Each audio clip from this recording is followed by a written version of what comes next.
Cleveland, James Harden to the Cavs. Yeah. What's your take on that one? Man, what's your take on it? I know. Hey, I'm a James fan. I am a James Harden fan. But Okay. I love the situation. Again, just to go back to the question, do I think they have a chance to reach the Eastern Conference Final? I believe so. And the reason why is I don't think that the Eastern Conference is as difficult of a challenge for Cleveland as Houston challenges would be over there with San Antonio, OKC, Denver. That's a good point. Minnesota, et cetera. So I believe that Cleveland has a really good chance. Number two, I like the addition of James because I think James has transitioned to a pure point guard who can score the ball. You can't fall asleep on the guy and just think that he's going to bring it up, set the table, make the pass, and get rid of it. You got to respect the fact that he can still get you a bucket. And but I think that he has accepted the fact that, and years ago, this is not new, that he's not that number one option, nor does he have to be the number two option. And I think he's very comfortable in his role. And I think at the end of the day, man, James is going to go down as one of the best 3-point scorers in the league. Right now, if he's not already there, he will soon be second to Steph as having the most threes in the league. So again, man, you got to respect his ability to shoot the three ball, create off the dribble, and I like their chances. And they got good bigs, so it's not all about James. They got good bigs, and I think that the Eastern Conference is weaker. So I love that. I love that. You love that? So you think they're coming out of the East? I don't think they'll come out of the East. How much do you love it? Here, you bring up a good point.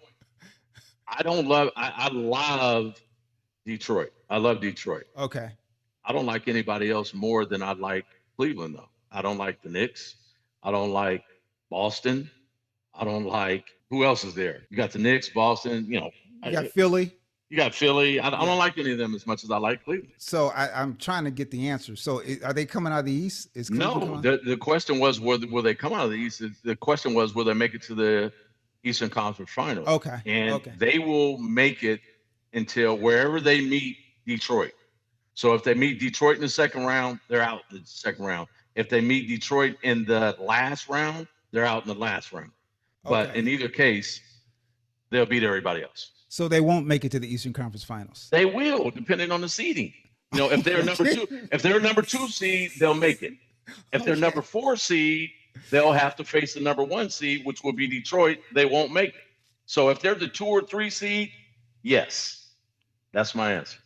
Man, you dancing more than Fred Astaire in here, man. There you go. So no, all good takes. The reason why I struggle with that trade doesn't have as much to do with James as it has to do with in 24-25. It wasn't 23-24. It wasn't 22-23. It was 24-25. You were 64-18 with the best record in the East. You were number 1 seed. You won 16 games in a row that season, the most in the history of the Cavaliers organization. You said that was 24-25? Yeah. Or 24-25. They were 16. So last season.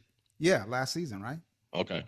And so you were the number 1 most potent offensive team, definitely in the East. I think might be in the league, averaging 121 points a game. And you had the big man. You had Darius Garland. You had Mitchell. They had figured it out. And then you also acquired, who did they acquire? They acquired DeAndre Hunter, right? They got DeAndre Hunter as well. Another stretch forward, can shoot, can defend, to make them stronger defensively. So where I struggle with is, what do you believe in?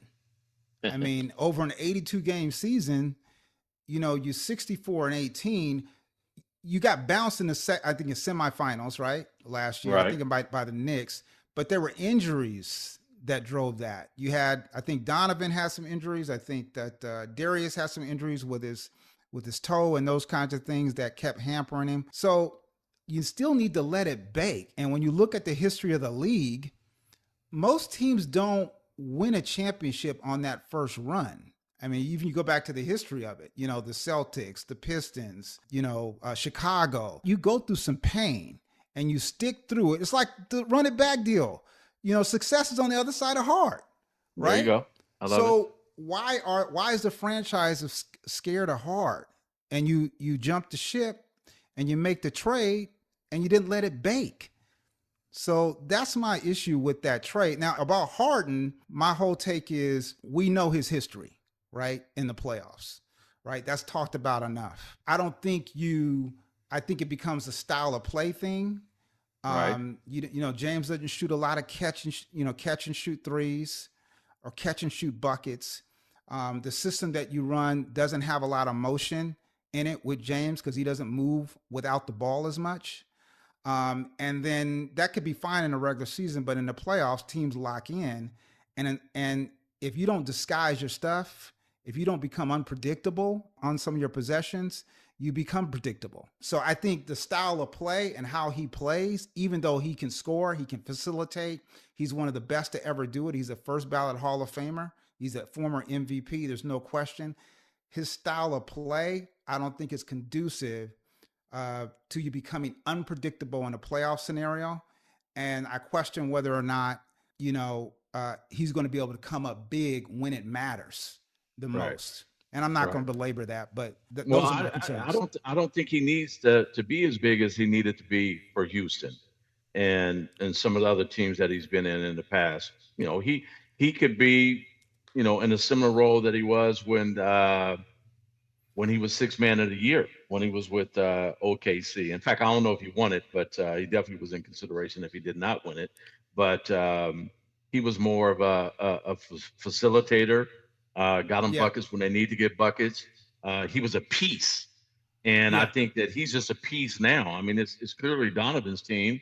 And I think that having James there alleviates some of the stress and predictability, to use your term, of Donovan, down the last 5 minutes of the fourth quarter. Yeah. So like I said, I like the opposition. I think it gives them more options. And but believe it or not, it's make no mistake about it, it's definitely going to come down to Donovan. It's not going to come down to James like in years past. To your point, it's come down to James. Yeah. Yeah. So all right. Well, so my answer is no. They don't make it to the Eastern Conference Finals, and there's no, context, situational stuff you add into it. I know you got an NBA. I know you got an NBA, but I mean, damn, this is a sports conversation. Okay. I mean, they're not going to make it. They're not going to get to the Eastern Conference. They're not going to get to the Eastern Conference Finals, in my opinion. Okay. Right? So let me just be clear on this, right? So if Reed Shepherd was in the rotation, was not a hedge, versus James not being who James has been in the past, I don't know what you're talking about. I'm very consistent with my take that James will show up. It all depends on the seeding, how far they go. And that clearly comes down to when they beat the Pistons, because I believe the Pistons will represent the Eastern Conference and NBA Finals.